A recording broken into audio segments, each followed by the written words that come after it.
और इजराइल ढिंढोरा पीटता है और गोदी मीडिया भी और तमाम दुनिया के लोग कहते हैं। मैं कहता हूँ इन्होंने यरगमाल को क्यों नहीं छोड़ा लिया? जो बंधक हैं इनके 7 अक्टूबर को जो हमला इन पर हुआ, मेरा इंटेलिजेंस इतना ज़बरदस्त है मोसाद के एकदम 7 समंदर पार और मिट्टी के नीचे और पहाड़ के नीचे से खोद के निकाल लेता है। तो 7 अक्टूबर को जो हमले जो उड़ उड़ के सब आया था वो पैराग्लाइडर से, तो मोसाद क्या कर रहा था? और आया नहीं, कुछ आंकड़े हैं 1200-1400 के, कुछ आंकड़े 200-400 के, इतने लोगों को तो मार दिया घुस के, और साथ में 400-500 को उठा के गोद में लेके चला गया। कहाँ गया वो आज तक पता नहीं चला, अभी तक नहीं पता चला। ये हवा में उड़ रहे हैं जबरदस्ती, मतलब इसको भी हम मारेंगे उसको भी हम मारेंगे। वही वो 6 डेज वार वाला नशा उतरा नहीं था। 6 डेज वार वाला जो नशा था ना, कि हमने तो 6 दिन में सारे मुल्कों को घुटने पे ला दिया था। बेटा वो दिन दूसरे थे, वो साल दूसरा था, ये साल दूसरा है। कि इजराइल और अमेरिका का अगला कदम क्या होगा? अगर इजराइल और अमेरिका ने गलती की तो जंग विस्तार रूप धारण करेगा, उसका खामियाजा दोनों को भुगतना पड़ेगा। मगर इजराइल का सफाया होना ही होना, अंत में इजराइल धरती पर नहीं रहेगा जब तक कि वो तौबा नहीं कर लेगा, ये आप जान लीजिए। नहीं, सबसे पहली बात कि ये जंग इजराइल से है ही नहीं। ये जंग जो है वो मिडिल ईस्ट में जो कुछ भी है वो अमेरिका से है, और ईरान ने बहुत सोच समझकर देर से ये कदम ज़रूर उठाया है। लेकिन ईरान को भी ये पता है कि हम क्या कदम उठा रहे हैं। लोग ये समझते हैं कि ईरान ने जल्दीबाजी में कोई काम कर दिया, नहीं। 1 साल पूरे अब होने वाले हैं, 1-2 दिन में हो ही जाएंगे पूरे। 7 अक्टूबर को जब पहला वार हुआ था, हालांकि मैं नहीं मानता कि 7 अक्टूबर को पहला वार हुआ था, ये कंटिन्यू वार चल ही रहा, ठीक है। 48 से अब तक ये ख़त्म हुआ नहीं। विवाद है भूमि विवाद, विवाद ज़मीन की है, लड़ाई ज़मीन की है, फ़िलिस्तीन की है। लेकिन अमेरिका जानबूझकर पूरे मिडिल ईस्ट पर अपना रोब गांठने के लिए, अपना दबदबा रखने के लिए, पूंजीवादी सोच का विस्तार करने के लिए, मिडिल ईस्ट में अपने अड्डे ज़्यादा से ज़्यादा स्थापित करने के लिए, अपने सैनिकों को ज़्यादा से ज़्यादा वहाँ रखने के लिए, वहाँ के तेल और प्राकृतिक तमाम संसाधनों को लूटने के लिए ये सब खेल खेल रहा। उसके इस खेल में गरीब जनता, आम जनता, मासूम जनता, मजलूम जनता पिस रही है। तो ईरान मजबूर होकर अमेरिका को काउंटर करने के लिए ईरान ने ये कदम उठाया। और आपको आज मैं बता देता हूँ, पेशन गोई है। अगर व्यूवर सुनेंगे तो कहेंगे शायद पेशन गोई सही हो जाए। हमला इजराइल का बाप नहीं कर सकता, ये हिम्मत ही नहीं है इजराइल में। या ईरान पर भी जो हमला होगा वो अमेरिका करेगा, आप नोट करके रख लेंगे। इजराइल ने अगर गलती से हमला किया तो इजराइल की पूरी ताकत को आधा करके ही ईरान मानेगा दम, आधा कर देगा बिल्कुल। और आधा का मतलब ख़त्म, क्योंकि बराबर में हिजबुल्ला आधा अभी रुका हुआ है, हमास भी आधा रुका ही हुआ है, और इजराइल ढिंढोरा पीटता है और गोदी मीडिया भी और तमाम दुनिया के लोग कहते हैं। मैं कहता हूँ इन्होंने यरगमाल को क्यों नहीं छोड़ा लिया? जो बंधक हैं इनके 7 अक्टूबर को जो हमला इन पर हुआ, मेरा इंटेलिजेंस इतना ज़बरदस्त है मोसाद के एकदम 7 समंदर पार और मिट्टी के नीचे और पहाड़ के नीचे से खोद के निकाल लेता है। तो 7 अक्टूबर को जो हमले जो उड़ उड़ के सब आया था वो पैराग्लाइडर से, तो मोसाद क्या कर रहा था? और आया नहीं, कुछ आंकड़े हैं 1200-1400 के, कुछ आंकड़े 200-400 के, इतने लोगों को तो मार दिया घुस के, और साथ में 400-500 को उठा के गोद में लेके चला गया। कहाँ गया वो आज तक पता नहीं चला, अभी तक नहीं पता चला। आज तक आईडीएफ ने अपनी कार्रवाई में एक भी बंधकों को छोड़ा के लाया हो तो दिखाओ। छोड़ा के नहीं लाया। हाँ, उसके बमबारी में कहीं मर गया या हमास ने मार दिया, लेकिन छोड़ा नहीं पाया। हमास और हिजबुल्ला को नेस्तनाबूद करने की बात तो नहीं, अबे पहले आपने बंधक को छोड़ा तो लो, नेस्तनाबूद तो तब समझेंगे।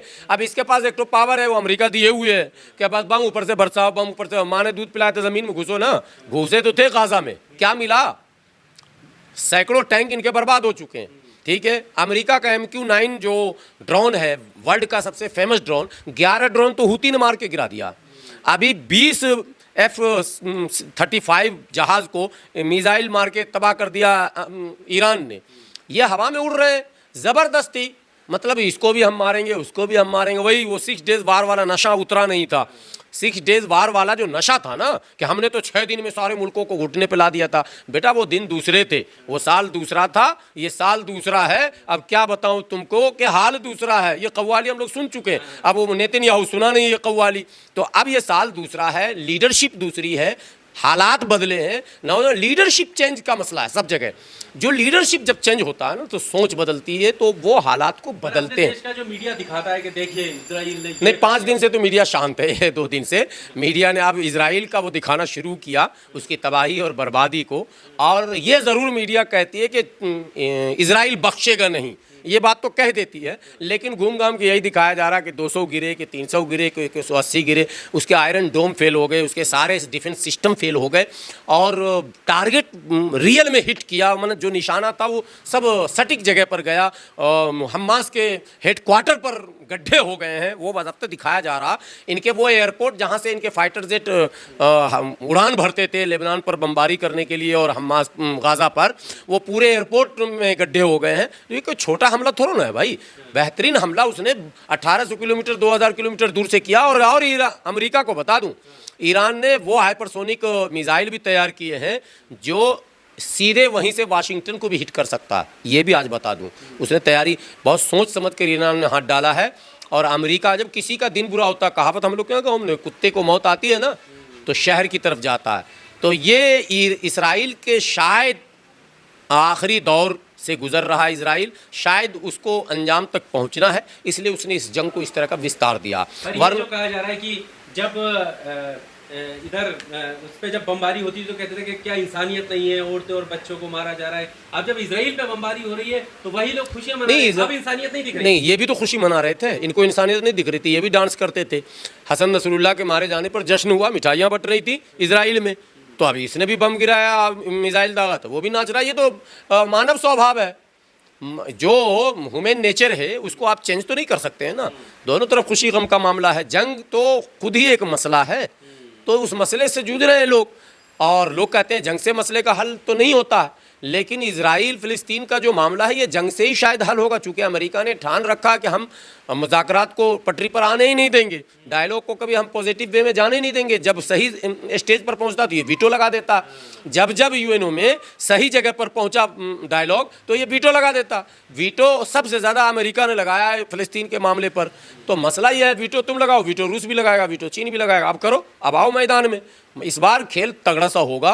पहले ही मुस्लिम वर्सेस ऑल करते थे, इस बार मुस्लिम मुल्क सब चुप है, सऊदी तो बोल ही नहीं रहा, ठीक है, सऊदी बोल ही नहीं रहा, जॉर्डन तो कह रहा है कि नहीं हम एयर स्पेस का इस्तेमाल ही होने नहीं देंगे, हालांकि उसी से घुस के गया ये मिसाइल, ये रो देखता रह गया, समझिए ना, मैं मैके चली जाऊंगी तू देखते रहियो। वो ऐसा मिसाइल मारा कि अमेरिका का भी एयर डिफेंस देखता रह गया, वो भी देखता रह गया, सब सन्न रह गया। वो वीडियो आ रहे हैं कि ऐसे देख रहा आ रहा और ऐसा आया, उसके आईडीएफ के जवान भी देख रहे हैं कि वो आ रहा दिवाली के तरह, वो सब हुआ है।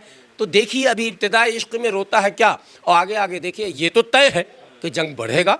लेकिन एक ये भी इम्कान है कि हो सकता है अमेरिका अंजाम को समझते हुए, बहुत चतुर खिलाड़ी है अमेरिका, अमेरिका कोई हल्का फुल्का आइटम नहीं है, पूरी दुनिया को घुमा रहा है, तो कुछ तो ये हो सकता है चतुराई करते हुए हमले को टाल दे और नॉर्मल करके मामले को फिर से वार्ता और ये सब का माहौल बना के दाएं बाएं करके बोला अच्छा ठीक है तुमने इधर मारा हमने उधर मारा, चलो अच्छा ख़त्म करो, ये भी हो सकता है। 50% ऐसे भी इम्कान है, लेकिन 50% इम्कान है कि अमेरिका हमला करेगा, चूँकि अमेरिका नहीं चाहता कि कोई मुल्क उभरे। अभी जो यूक्रेन रशिया जंग है उसमें ईरान के ड्रोन बड़े ही सक्सेसफुल हिट कर रहे हैं, ये आपको सबको पता है, अमेरिका को भी पता।